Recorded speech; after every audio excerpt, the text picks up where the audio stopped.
Live. Let's take it on, joined from Detroit by Brian Ambrosi, who's the editor-in-chief of Icrontic.com. Brian, thanks very much indeed for joining us. Tell us a little bit about this game, very briefly, if you will, why it's so appealing. Well, it's a very ambitious game that is the first entry into what will certainly be a larger franchise from Bungie and Activision, the publisher. It is a large open-world multiplayer game that will also have an epic single-player storyline and is kind of the spiritual successor of the very, very successful Halo franchise. Okay, $500 million. I'm just wondering how you spend $500 million on developing a game.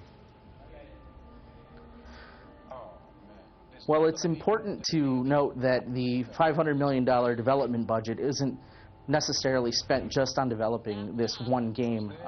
What they're doing is building a foundation for a larger franchise.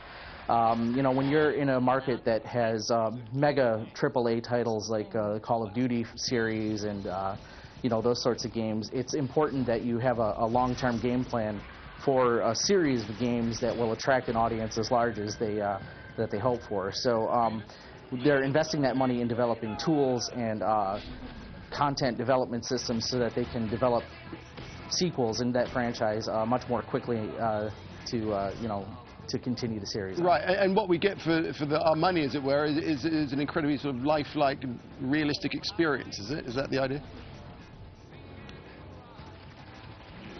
That's the idea. I mean, they're certainly going for realism. They're on the very latest console generation of hardware, so they're really pushing the graphical fidelity to the max, and you know, they're hoping for a very immersive game experience, which I think the early reviews are in, and they seem to be delivering on that front. So I think the money was spent, you know, on a lot of graphical assets, a lot of artists, teams of musicians and voice actors to provide the immersion and realism that people are coming to expect from these big AAA titles. And briefly, I understand that when they put this out to test, as it were, they did a test run with more than 4 million players. Is that right? Yeah, they had a beta test out for quite some time where people were able to you know, get a little sample of the game world and the gameplay, and you know, as I mentioned, the early reviews were in, and they're all pretty positive. All right, Brian, well, interesting. It's going to be very interesting to see how it performs. I'm sure it's going to do very well. Brian Ambrosi talking to us there from Detroit. Thanks very much.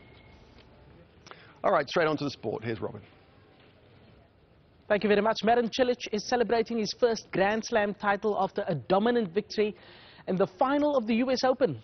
Both he and Kei Nishikori were appearing in the